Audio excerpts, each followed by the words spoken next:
በስመ አብ ወወልድ ወመንፈስ ቅዱስ አሐዱ አምላክ አሜን። ዝኸበርኩም ተኸታተልቲ ቻለና ብዛዕባ ታሪክ ገዳም አቡነ ጽህማ ሕፅር ዝበለ ታሪክ ሒዝናልኩም ቀሪብና ኣለና እሞ ክሳብ መወዳእታ ክትከታተሉና ብክብሪ ንዕድም። አቡነ ጽህማ ኣብ 5ይ ክፍለ ዘመን ካብ ግዝኣት ሮም ወይ ድማ ቢዛንታይን ናብ ኣክሱም ካብ ዝመፁ ንሃገርና ከም ፀሓይ ካብ ዘብርህዋ 9 ቅዱሳን ሓደ እዮም። ጻድቕ ኣቦና አቡነ ጽህማ ዝተወለደሉ ዕለት ታሕሳስ 3 እዩ። ትውልዲ ዓዶም ድማ አንጾኪያ ይበሃል። ኣቦኦም አንጢቆስ ኣዲኦም ድማ ሳራ ይበሃሉ። ጻድቕ ኣቦና ኣባ ጽህማ ዕድሚኦም ንትምህርቲ ምስ በጽሐ በቲ እዋን ናይ ዓበይቲ ቅዱሳን መነኮሳት መፈልፈሊ ናብ ዝነበረ ገዳም ኣስቄጥስ ኣተዉ። ኣብኡ ብምጽናሕ ድማ ምስጢር መጻሕፍቲ ብሉያትን ሓዲሳትን ኣጸቢቖም ተምሃሩ። እዚ ትምህርቶም ድማ ንመጻኢ ሃዋርያዊ ኣገልግሎቶምን መጻሕፍቲ ናብ ግእዝ ንምትርጓምን ንዝነበሮም ግደ ዓብይ መሰረት ኮይንዎም እዩ። ኣብ ገዳም ኣስቄጥስ ኣብ ዝነበሮም ጻኒሒት ብትምህርቲ ጥራይ ዘይኮነስ ብተግባራዊ መንፈሳዊ ህይወትን ኣዝዮም ዝበለጹ ኣቦ ነበሩ። ናይዚ ዓለም ከንቱ ክብርን ትሕዝቶን ብምንዓቕ ኣብቲ ገዳም ስርዓተ ምንኩስና ተቐበሉ። ጽህማ ዝብል ስም ድማ ተዋህቦም። ጽህማ ጽህም ወይ ድማ ጭሕሚ ካብ ዝብል ናይ ግእዝ ቃል ዝተረኸበ እዩ። ጭሕሞም ኣዝዩ ነዊሕ ብምንባሩ ኣባ ጽሕማ ወይ ድማ ጨሓም ተባሂሎም።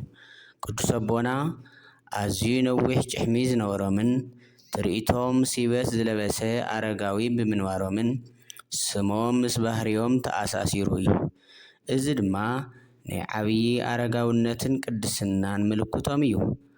ኣዝዮም ትሑት ጽምዋን ብሕትውናን ዝፈትዉ ብተመስጦ ዝነብሩ ኣቦ እዮም። ብትምህርትን ምርምርን ዝበሰሉ ሊቅ ብምንባሮም ገዳሞም ደብረ ሃተታ ወይ ድማ ደብረ ምርምር ተባሂሉ ክሳብ ዝጽዋዕ ንፍልጠትን ጥበብን ዓብይ ቦታ ዝህቡ ዝነበሩ ኣቦ እዮም። ንሶም ምሁርን መነኮስን እዮም። ኣባ ጽሕማ ንቤተ ክርስቲያን ኦርቶዶክስ ተዋህዶ መንፈሳውን ትምህርታውን መሰረት ኣብ ምንባር ዓብይ ኣስተዋጽኦ ገይሮም እዮም።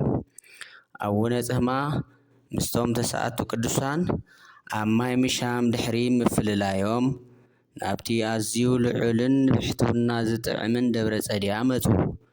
አቡነ ጽህማ ናብ ገዳም ደብረ ጸድያ ዝመጹ ብመሪሕነት ሊቀ መላእኽቲ ቅዱስ ገብርኤል እዩ። ቅዱስ ኣቦና ናብቲ ቦታ ክመጹ ከለዉ እቲ ከባቢ ብሰይጣን ተቓጺሉ ስለ ዝነበረ አቡነ ጽህማ ድማ ብጸሎቶም ኣብ ሓደ መዓልቲ ዝናብ ኣዝኒቦም ነቲ ገዳም ለምለምን ሓምለዋይን ክኸውን ገበርዎ። ቅዱስ ኣቦና ኣብቲ ከባቢ ንዝነበሩ ህዝቢ ወንጌል ሰቢኾምን ኣምሂሮምን እዮም። መጻሕፍቲ ድማ ናብ ግእዝ ተርጊሞም። አቡነ ጽህማ ኣብ ሃዋርያዊ ኣገልግሎቶም ንህዝቢ ሕጊ እግዚኣብሔር ሓልዉ፣ ኣይትስረቑ፣ ናብ ሰበይቲ ሰብኣይ እውን ኣይትኺዱ እናበሉ ብጽኑዕ የምህሩ ነበሩ። በዚ ትምህርቶም ዝተቖጥዑ መሳርሒ ሰይጣን ዝኾኑ ሽፍታታት ነቲ እምነቶም ጻድቕ ክቐትልዎም ይፍክሩሎም ነበሩ። ጻድቕ ኣቦና ዓብዪ ስርዓት ማሕበር ምስ ሰርዑን ካብ ደቀ መዛሙርቶም ንኣባ ጴጥሮስ ኣበምኔት ገይሮም ምስ ሾሙን ናብቲ ፈለገ ወርኢ ደብሪ ዘኢሰማዕ ዝበሃል ገዳም ዝኸዱ ደቀ መዝሙሮም ኣባ ፊሎምና ንምብጻሕ ኸዱ። ካብቲ ምብጻሕ ክምለሱ ከለዉ 5 ሸፋቱ ኣብ መንገዲ ረኸብዎም። እቶም ሸፋቱ ኣብ ኢድ እቶም ጻድቕ ዝነበረት ህብስቲ ዝሓዘት ንእሽተይ ከረጢት ዘረፍዎም። ሓደ ካብቶም ሽፍታታት ድማ ነቶም ጻድቕ ዝሓንቅሉ እፀ ኣለንድያ ወይ ድማ እፀ ጥውየት ዝተባህለ ተኽሊ ቆሪጹ ኣምጽአ። ኣብቲ ሰዓት እቲኣ ጻድቕ ኣቦና ልክዕ ከም ጎይታና መድሓኒትና ኢየሱስ ክርስቶስ ኦ እግዚአብሔር አምላኸይ እዞም ሸፋቱ ዝገብርዎ ኣይፈልጡን እዮም እሞ ይቅረ በለሎም ኢሎም ጸለዩ። ጸሎቶም ምስ ወድኡ እቶም ሸፋቱ ብልሕፂ አለንድያ ሓኒቆም ጥሪ 16 ዳቁያ ኣብ ዝበሃል ቦታ ቀተልዎም። እቶም ሸፋቱ ኣብ ከረጢት እቶም ጻድቕ ዝነበረ ሕብስቲ ተኸፋፊሎም በልዑ። ንሳቶም ግን እቲ ሕብስቲ መርዚ ኮይኑዎም ብኡ ንብኡ ሽዑ ንሽዑ ሞቱ። ሬስኦም ድማ ኣብ ጥቓ ጻድቕ ኣቦና ወደቐ። ድሕሪዚ ጎይታና መድሓኒትና ኢየሱስ ክርስቶስ ንኣቡነ ጽህማን ነቶም 5 ሸፋቱን ብሓባር ካብ ሞት ኣተንስኦም። እቶም ሸፋቱ ቅድስና እቶም ጻድቕ ኣቦና ብምርኣይ ተጣዒሶም ኣብቲ ገዳም መንኩሶም ብንስሓ ጸኒዖም ብተጋድሎ ነይሮም ኣብቲ ገዳም ተቐቢሮም እዮም። ስም እቶም ሸፋቱ ገብረ ጥጦስ፣ ሓዲስ ልደት፣ መፍቀሬ ንስሓ፣ ገብረ ኣምላክ፣ ገብረ ጴጥሮስ ይበሃሉ። ኣቦና ኣቡነ ጽማ ድማ ፈጣሪ ዓብይ ቃል ኪዳን ተቐቢሎም ኣብ ሳልሳይ መዓልቶም ጥሪ 19 ብክብሪ ዓረፉ። ሕያዋይ ንጉስ ሓፀይ ገብረ መስቀል ዕረፍቲ ኣቦና ኣቡነ ጽማ ምስ ሰምዑ ተስካር እቲ ጻድቕ ብዓብይ ድምቀት ገበሩ። በቲ እዋን እቲ ጻድቕ ኣቦና ኣቡነ ጽማ ብኣካለ ነብሲ ተገሊጾም ንንጉስ ባርኽዎ።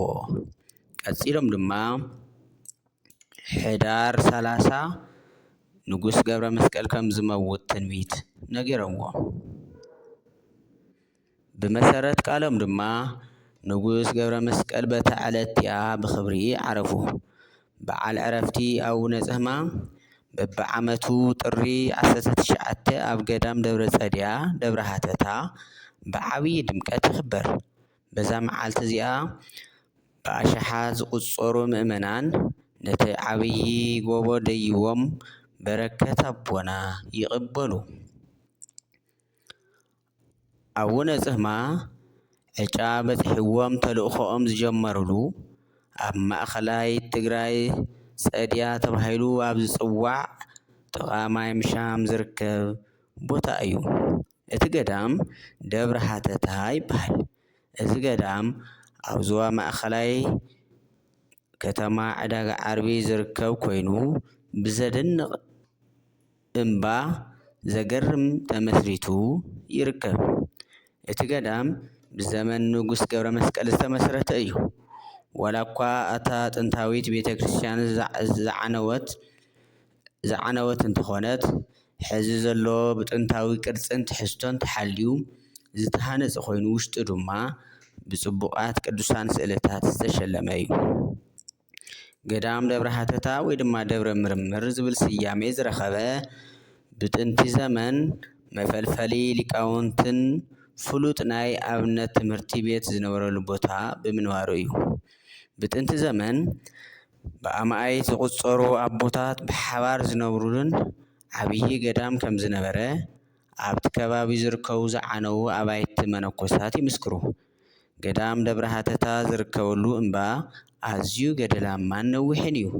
ካብ ጫፍ እቲ እምባ ኮይንካ ክትጥምት ከለኻ ብምብራቕ ናይ ጎቦታት መቐለን ገረዓልታን፣ ብደቡብ ኣኽራናት ተንቤን፣ ብምዕራብ ዓድዋን ኣኽሱምን፣ ብሰሜን ድማ ዓዲግራትን ኣኽራናት ኤርትራን ንምርኣይ ዝኽእለሉ ድንቂ ቦታ እዩ።